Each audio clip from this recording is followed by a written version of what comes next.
नमस्कार दोस्तों, मैं अर्पिता सिंह आप सबका स्वागत करती हूँ और हर्षद मेहता की कहानी का पार्ट 2 लेकर आप सबके सामने उपस्थित हुई हूँ। तो फिर चलिए शुरू करते हैं। हर्षद मेहता पढ़ने लिखने में भले ही होशियार नहीं था क्योंकि उसका मन उसमें नहीं लगता था, उसे सिर्फ पैसों की भूख थी। लेकिन निसंदेह वो एक जीनियस था। हाँ, गलती उससे बस इतनी हुई, वो यह नहीं समझ पाया कि जीनियस होना अच्छी बात है, लेकिन टैलेंट हो या पैसा, उसका इन्वेस्टमेंट कहाँ करना है ये जानना सबसे ज़्यादा ज़रूरी होता है। सही समय पर सही इन्वेस्टमेंट और सही जगह पे, तभी हम कामयाब होते हैं सच्चे अर्थों में। और वहाँ हमें किसी शॉर्टकट की ज़रूरत नहीं होती है। ये बात हर्षद मेहता समझ नहीं पाया और इसकी कीमत उसने मात्र 47 वर्ष की आयु में अपनी जान दे के चुकाई। हम आपको इसका एक उदाहरण देते हैं। डॉक्टर APJ अब्दुल कलाम जी और ओसामा बिन लादेन दोनों ही अपने फील्ड में जीनियस थे। फील्ड भी एक थी, दोनों इंजीनियर थे, साइंटिस्ट थे। वो टेररिस्ट था, ये बाद में साइंटिस्ट भी बने, लेकिन दोनों लोगों ने ही इंजीनियरिंग की पढ़ाई करी थी। नासा जो युवा वैज्ञानिकों के खोज के लिए एग्ज़ाम करवाता है, उसमें डॉक्टर अब्दुल कलाम जी का 5वां रैंक आया था। वो चाहते तो आराम से नासा में काम कर सकते थे और यहाँ से कहीं ज़्यादा डॉलर भी कमा सकते थे, लेकिन उन्होंने फैसला लिया अपने देश के पक्ष में। उन्होंने अपने टैलेंट का जो इन्वेस्टमेंट था उसे उन्होंने अपने देश में लगाना चाहा, अपने देश की उन्नति में लगाना चाहा। इसके बदले हमें अग्नि त्रिशूल जैसे मिसाइल मिले और वो मिसाइल मैन के नाम से मशहूर भी हुए। फिर वो देश के प्रथम नागरिक भी बने, यानी कि हमारे देश के राष्ट्रपति भी बने। आज वो हमारे बीच नहीं हैं, लेकिन फिर भी हर भारतीय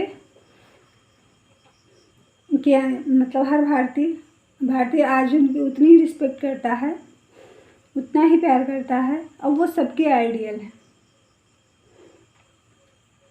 उनकी छवि बिल्कुल बेदाग की। वो आज भी हर भारतवासी के दिलों पे राज करते हैं और हर युवा के लिए प्रेरणा है। और एक बात आपको और बता दें कि दोनों की ही घर की जो आर्थिक स्थिति थी वो लगभग एक जैसी ही थी। वो दोनों ही कहीं किसी अच्छे घराने से नहीं थे। नासा जो परीक्षा करवाता है उसमें प्रथम भारतीय हैं और आज तक आखिरी भी जिनका 5वां रैंक आया था। कल्पना चावला आपको याद होगी, प्रथम महिला जो कि मंगल ग्रह पे गई थी। कुछ ही सेकंड का फासला था धरती पे उनका प्लेन उतरता, उससे पहले ही वो क्रैश हो गया था। उनका जो रैंक था वो 24वां रैंक था, लेकिन अब्दुल कलाम जी का 5वां रैंक था। फिर भी उन्होंने काम अपने देश में ही करना चाहा। वहीं ओसामा बिन लादेन, वो भी एक जीनियस था, इंजीनियर था। 8 साल तक उसने अमेरिका में इंजीनियर की नौकरी करी, सिर्फ इसलिए ताकि वो वहाँ का रैकी कर सके। वो एक कट्टरपंथी मुस्लिम, ये वो एक नाम देते हैं कि कट्टरपंथी मुस्लिम, ऐसा कुछ नहीं होता है। वो उनकी एक गंदी सोच होती है केवल, वो अपने आप को ऐसा ही मानता था। उसके बाद वो अपने वहाँ जाता है, अपने देश वापस लौट जाता है सऊदी अरब। वहाँ फिर अपना एक आतंकवादी संगठन लश्कर-ए-तैयबा बनाता है और एक हमारे देश के अब्दुल कलाम जी जिन्होंने अपने देश को मिसाइलें दी, एक वो उसने अमेरिका जहाँ पे उसने 8 साल तक रोज़गार दिया, जिस देश ने, वहाँ का ट्विन टावर ही उड़ा दिया। अंजाम क्या हुआ उसका? पाकिस्तान में जब वो छिपा था, अमेरिका ने ड्रोन हमला किया, पाकिस्तान को भी खबर नहीं हुई, ओसामा बिन लादेन वहाँ मारा गया। उसकी डॉक्टर बीबी जो थी वो जिंदा पकड़ी गई, फिर बाद में उसे उसके घर पहुँचा दिया गया था। क्या वहाँ पे उसामा बिन लादेन को भी वहाँ अमेरिकन कमांडो जो थे वो आराम से जीवित पकड़ सकते थे, लेकिन नहीं, उन्होंने उसे वहीं मार दिया था। यही बात इसके साथ भी हुआ। महत्वाकांक्षी तो था ही, लेकिन महत्वाकांक्षा कोई बुरी बात नहीं। अगर महत्वाकांक्षा नहीं होगी तो आप कभी आगे नहीं बढ़ेंगे। लेकिन कहते हैं ना कि किसी भी चीज़ की अति अच्छी नहीं होती है। आप लोगों ने भी सुना होगा कि अति का भला न बोलना, अति की भली न चूप, अति का भला न बरसना, अति की भली न धूप। इसकी जो महत्वाकांक्षा थी वो धीरे धीरे कुछ ज़्यादा ही बढ़ती चली गई। इसको पैसे का लालच ज़्यादा ही अपनी तरफ खींचने लगा, और ये सही और गलत में भेद करना भूल गया। और ये तो यहाँ पे आके इंसान का टैलेंट किसी काम का नहीं रह जाता है। जो इंसान सही गलत में फ़र्क ना समझ पाए तो उसका टैलेंट किस काम का। वह टैलेंटेड था, मेहनती था, लेकिन उसने अपने सारे गुणों का इन्वेस्टमेंट गलत जगह पे किया। वहीं अगर वो अपने अंदर पॉजिटिव सोच रखता, उतनी ही मेहनत और टैलेंट से अच्छी दिशा में लगातार काम करता, तो भी वो बुलंदियों को छू सकता था। अब्दुल कलाम जी ने बुलंदियों को नहीं छुआ, वो देश के प्रथम नागरिक भी बने। रास्ता लंबा हो सकता है, लेकिन वो सफलता आपका जो होता है वो अस्थायी होता है। आप एक दिन बुलंदी पे ज़रूर पहुंचते हैं। निसंदेह वह कोहनूर था, ये सही है। वह था, दुनिया छोड़ने के बाद भी वह कोहनूर ही है, लेकिन इसका कोई फायदा नहीं है। बस वह यह नहीं समझ पाया कि हमारे देश के बड़े लोग, खासकर राजनेता और उच्च पदाधिकारी, वो हमारे टैलेंट का इस्तेमाल खुद के फायदे के लिए करते हैं, और जब हम उनके गले की हड्डी बन जाते हैं तो वो जान से मरवा देते हैं ताकि उनका नाम सामने ना आए। इस स्कैम का खुलासा हुआ। हर्षद ने नरसिम्हा राव पर जब 1 करोड़ घूस देने की बात कही थी, उसी दौरान नरसिम्हा राव पर यह आरोप था। संसद भवन में उसी बात के लिए हंगामा भी हुआ था कि उन्होंने 1 करोड़ में एमएलए खरीदे थे। लेकिन हर्षद मेहता ने सही बोला या गलत बोला, उसके पास एविडेंस नहीं था कि वो ये साबित कर सके कि हाँ उसने सही कहा है, उसने पैसा दिया या नहीं दिया। केस खत्म। हर्षद मेहता जो जिंदा था तो शेयर मार्केट का कोहनूर था, निधन के बाद फिल्म इंडस्ट्री का कोहनूर बना। क्योंकि हमारे यहाँ की युवाओं की मानसिकता ही कुछ ऐसी बन चुकी है कि उन्हें हर्षद मेहता असल हीरो लगता है, उसके जैसे लोग। आज मैं ये सारी बातें सिर्फ इसलिए कह रही हूँ कि देश के युवा इस बात को समझ सकें और ताकि उनका कोई गलत इस्तेमाल ना कर सके, क्योंकि ऐसे लोग किसी के सगे नहीं होते। जो आज किसी और को लूट रहे हो, कल आपको भी लूट सकते हैं। इसलिए अपनी मंजिल खुद तय करें, महत्वाकांक्षी बने, लेकिन सीमा में। लग्जरी चीज़ें कभी भी टिकाऊ नहीं होती हैं। अपने टैलेंट का उपयोग सही दिशा में पूरे मेहनत, ईमानदारी और लगन से करें। रास्ता लंबा होगा, लेकिन दौलत, शोहरत सब कुछ आपके कदमों में होगा। इंडस्ट्री के लिए वह कोहनूर कैसे है तो हम आपको बता दें, 2020 में हर्षद मेहता के जीवन पर एक वेब सीरीज़ हंसल मेहता ने बनाई थी। सीरीज़ 10 एपिसोड का था। इस सीरीज़ को लगभग 97% लोगों ने पसंद किया।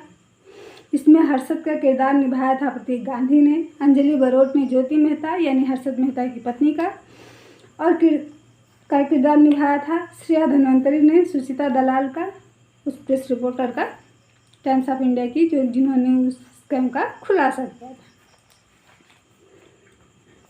हर्षद स्कैम का खुलासा करने वाली सुचिता दलाल ने देवाशीष बसु के साथ मिलकर हर्षद मेहता पर एक किताब लिखी थी, द स्कैम नाम की।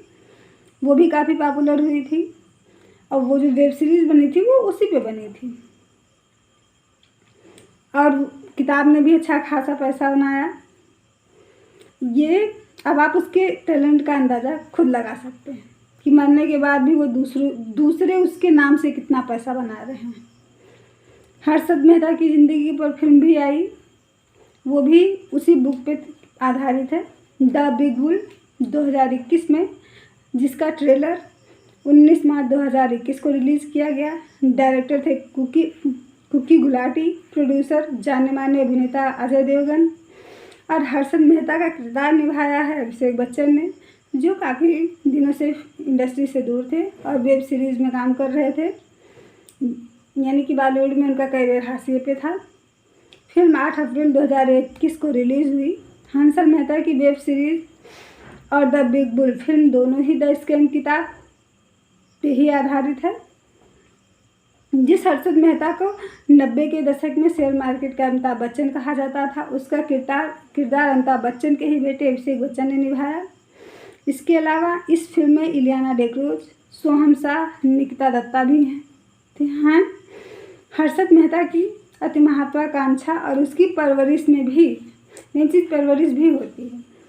ये पेरेंट्स की जिम्मेदारी होती है और टीचर्स की, कि जब वो बच्चों को जब ये देखें कि हाँ उनके अंदर पैसों की भूख बढ़ती जा रही है, वो अपना रास्ता बदल रहे हैं, तो ये उनका काम है कि वो उन्हें समझाएं कि पैसा उतना इम्पोर्टेंट नहीं है कि आप उसके पीछे भागने के लिए शॉर्टकट ले लो। इसीलिए उसने अपना टैलेंट एक तरह से एक कूड़ेदान में इन्वेस्टमेंट कर दिया उसका। जो बिग बुल फिल्म आई वो 8 अप्रैल 2021 को OTT प्लेटफॉर्म डिज्नी हॉटस्टार पर रिलीज़ हुई। फिल्म का बजट था 35 करोड़। डिज्नी ने उसे 45 करोड़ में उसके राइट्स खरीदे। कलेक्शन की बात करें तो फिल्म ने मात्र 24 दिन में 83 करोड़ 80 लाख रुपए की कमाई करी। रेटिंग की बात करें तो 5 में उसे 3.4 की रेटिंग मिली हुई है। अब 24 दिन के बाद भी उसने कमाई ही की होगी। कितनी कमाई की होगी आंकड़ा खुद आप लगा सकते हैं। अभिषेक बच्चन को इस फिल्म ने बॉलीवुड के फ्लॉप कैरियर को एक नई दिशा दे दी। वह कोहनूर था, लेकिन जैसे बेलपत्र जो होता है शिव भगवान को चढ़ाया जाता है, अगर वो कटा होता है कहीं से भी तो उसे नहीं चढ़ाया जा सकता, जबकि एक ही पेड़ पे दूसरा बेलपत्र होता है, वो कहीं से भी कटा नहीं होता है, कहीं से भी अंग भंग नहीं होता, उसे चढ़ाया जाता है। पेड़ एक ही है लेकिन पत्ते अलग अलग हैं, किसी को चढ़ाया जाता है और किसी को नहीं चढ़ाया जा सकता। इसी तरह से वो ऐसा कोहनूर था कि उसे मस्तिष्क पे नहीं धारण किया जा सकता था, क्योंकि उसने अपना टैलेंट गलत जगह पे इस्तेमाल किया था। एक स्कैम करने वाला व्यक्ति जिसका निधन हो गया है, फिर भी उसका नाम इतना महंगा बिक रहा। अगर उसने अपना टैलेंट सही दिशा में लगाया होता तो वो और भी वार्ते लिखता सफलता की। आज का वीडियो सिर्फ हमारे देश के उन युवाओं के लिए है। उन्हें समझना होगा कि शॉर्टकट कभी भी आपको अस्थायी सफलता नहीं दिला सकता, और ना ही सही रास्ता गलत होगा तो मंजिल पर नहीं पहुंचा जा सकता। हर्षद मेहता की ज़िंदगी कहानी हम सबको बहुत कुछ सिखाती है। वो सच में पारस था, लेकिन सहरा में भटक गया। चट्टानों में होता तो मिल भी जाता। चलते चलते बस इतना कहना चाहूँगी कि जो लोग रास्तों के खूबसूरती के इश्क में गिरफ्तार हो जाते हैं, अक्सर वो मंजिलों से दूर हो जाते हैं।